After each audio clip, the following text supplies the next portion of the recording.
Ustadz. Ya. Ini sudah sedemikian zolimnya Pak Ustadz. Ya. Sampai menendang bahkan istrinya sempat pendarahan. Ya. Jadi peristiwa yang dialami Bu Fitri bisa dilihat dari dua perspektif. Ya. Mas Farid, perspektif yang pertama, kezaliman seorang suami yang tidak bertanggung jawab. Kenapa suami bisa zalim? Karena ada perspektif yang kedua, proses pernikahan yang tidak diridhoi oleh orang tua. Kan hadisnya Rasulullah jelas, kalau orang tua tidak ridho, Allah tidak ridho. Kalau orang tua ridho, Allah ridho. Mungkin wujud dari ketidakridhoan orang tua yang akhirnya memanggil, memancing, mengundang amarah Allah, keluarganya tidak diberikan keluarga yang sakinah mawaddah warahmah. Secara sosiologis dan psikologis kita bisa memahami apa yang dialami oleh Bu Fitri, Mas Farid.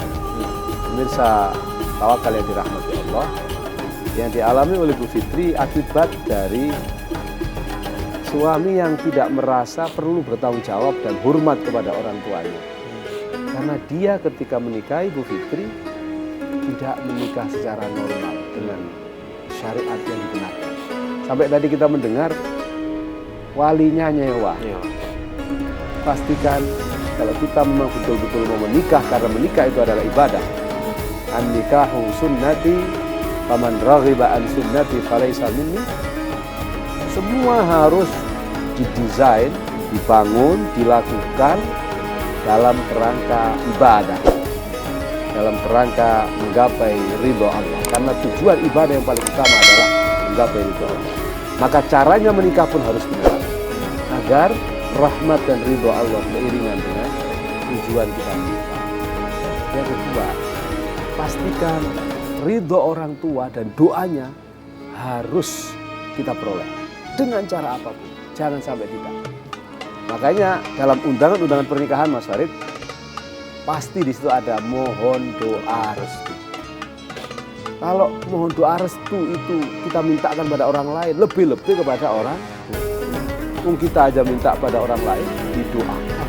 Loh, kalau orang tua nggak ngerestui, nggak memberikan doa, apa artinya doa orang lain? Padahal doa orang tua di hadapan Allah itu tidak ada batas. Sementara doa orang lain masih berbatas. Cara terbaik untuk mengatasi itu adalah segera melakukan taubatan nasuha. Jadi Bu Fitri saya kira sudah harus terus-menerus beristighfar, sambil kalau masih ada orang tua datangi. Masih hidup apa ada orang tua?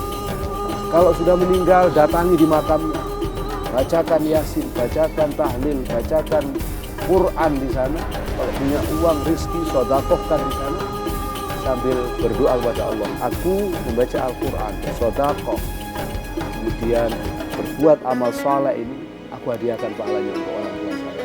Sekaligus ya Allah, ampunilah dosa-dosanya dan ampunilah dosaku yang sempat aku lakukan kepada orang tua. Insya Allah kalau mau dengan ikhlas, dengan tulus melakukan itu, Allah Ghafurur Rahim, Allah Maha Pengasih, lagi Maha Penyayang, yang diwujudkan dengan Maha Penyayang. Masuk dosa mengenai ini Pak Ustadz, yang menyewakan wali itu Pak Ustadz. Itu sudah otomatis. Statusnya bagaimana Pak Ustadz? Tidak Kalau sadar. menurut saya, ya, untuk ikhtiyat, untuk hati-hati, saya kira Bu Fitri harus segera datang kiai atau alim ulama ini yang paham tentang tata cara dan prasyarat menikah untuk tajdidun nikah, untuk diperbaharui akad nikah sesuai dengan kaidah dan syariat. Karena orang tua sudah tidak ada. Kalau dulu ketika masih perawan, Mas Farid, syarat menikah dalam fikih itu ketika perawan harus ada wali. Tapi kalau sudah janda, menurut mazhab Syafi'i, termasuk mazhab yang paling ringan, cukup dirinya sendiri yang menjadi wali. Meskipun ketika ada wali jauh lebih baik, karena syarat standarnya harus tetap ada wali. Ya. Tapi Bu Fitri mohon maaf, selain bersikap kasar, ada nggak perilaku lain yang menurut Mbak Fitri jauh dari Mbak Fitri harapkan? Dia suka selingkuh. Tapi Fitri tahu dari mana? Ini Iya. Mas, yang pas saya lahiran itu dia bawa perempuan nengokin ke rumah sakit. Dia bareng sama perempuan itu Mas. Terus Bu Fitri nanya perempuan itu Iya. siapa? Awalnya saya belum nanya, dia cuma kenalin nih istri teman gitu. Akhirnya pulang, perempuan itu diantar sama suami saya Mas ke depan. Nah, tanpa sengaja saya ngintip ke jendela. Saya ngeliat, oh mereka mesra banget ya. Sampai perempuan itu cium tangan suami saya. Nah suami saya juga nyium keningnya.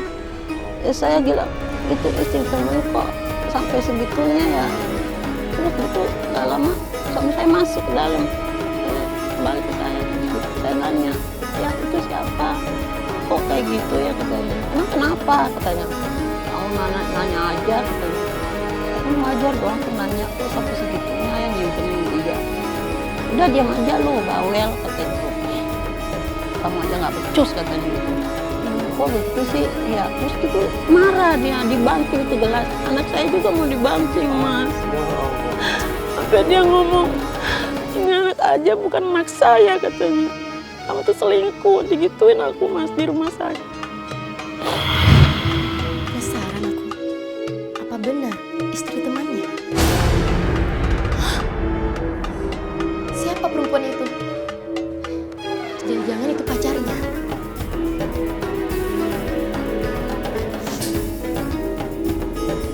Mas, siapa perempuan itu? Maksud kamu apa nanya kayak gitu? Jujur Mas, jangan-jangan perempuan itu selingkuhan kamu ya?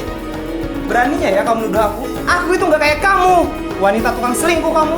Oh, Mas kok marah aku? Udah jelas aku lihat kamu cium pipi dia. Diam kamu.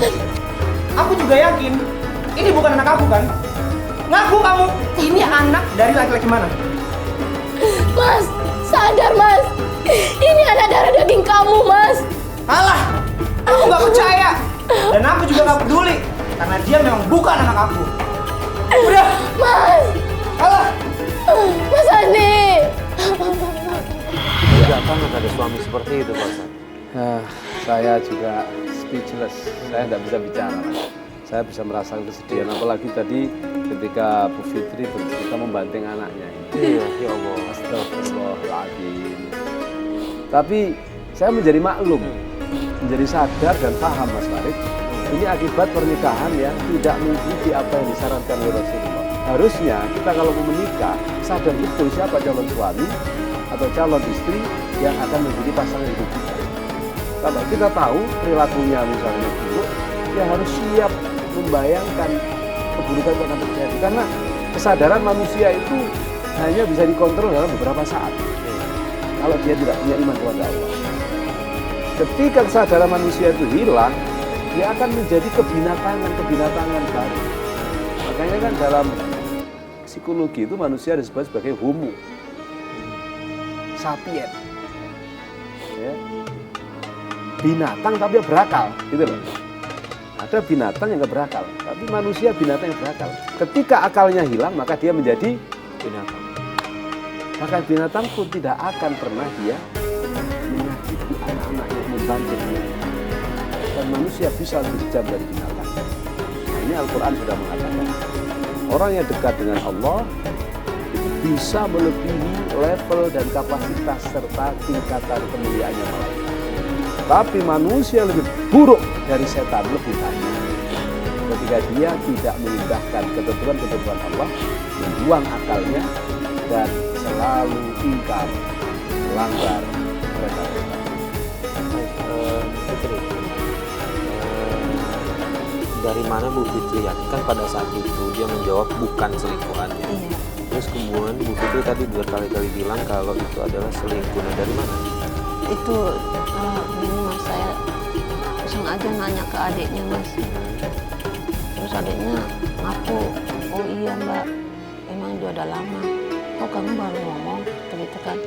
Ya takut lah ngomong Mbak, takut juga Mbak sedih gitu. Dari situ lah aku sakit banget Mbak, Mas. Kok tega banget dia selingkuhin aku, dia nuduh abang selingkuh, ternyata dia yang selingkuh Mas. Bu Fitri udah dapat fakta yang lain dari orang lain kalau dia memang selingkuh. Kemudian keputusan apa yang Bu Fitri ambil? Ya sejak itu saya putus untuk pulang ke rumah orang tua. Saya pengen kabur daripada saya di rumah mertua terus sakitin mas. Terus saya bikin rencana sendiri. Saya kerja sama temennya suami saya minta tolong jangan saya manjat tembok mas, tembok pagar mertua. Anak saya seberangin ke sebelah mas. Nah temannya di sebelah ngambil, sempet kepergok dia mas. Nah, terus? Dia ngejar, terus suami temennya itu dia bilang udah biarin. Di sini juga dia sengsara sama kamu. Udahlah saya kabur, saya lari mas nggak pakai sendal. Anak saya juga cuma pakai baju doang. Saya bawa panas-panasan mas, 1:30 siang mas. Saya nggak pakai sendal. Dengan berpuluh-puluh kilometer jalan kaki, saya nggak punya uang. Itu berjalan menuju Iya, rumah orang tua. saya sampai rumah orang tua jam 10 malam. Dari siang 1:30. Saya masuk. Saya nangis melihat orang tua saya, mama saya itu kena stroke mas. Gara-gara saya kabur kemarin. Sampai nggak ngenalin saya, mama saya. Bapak masih, bapak juga sempat nampar saya. Kamu dari mana? Bikin malu keluar. Tapi saya sujud lihat orang tua. Saya nangis. Saat itu mereka memaafkan. Iya dia gendong anak saya kan lagi nangis. Anak saya juga ada lemes mas, nggak makan. Gendong, ke saya juga pada datang marah. Sempet aja semua mukulin saya mas. Kok malah dipukul? Iya karena saya kabur.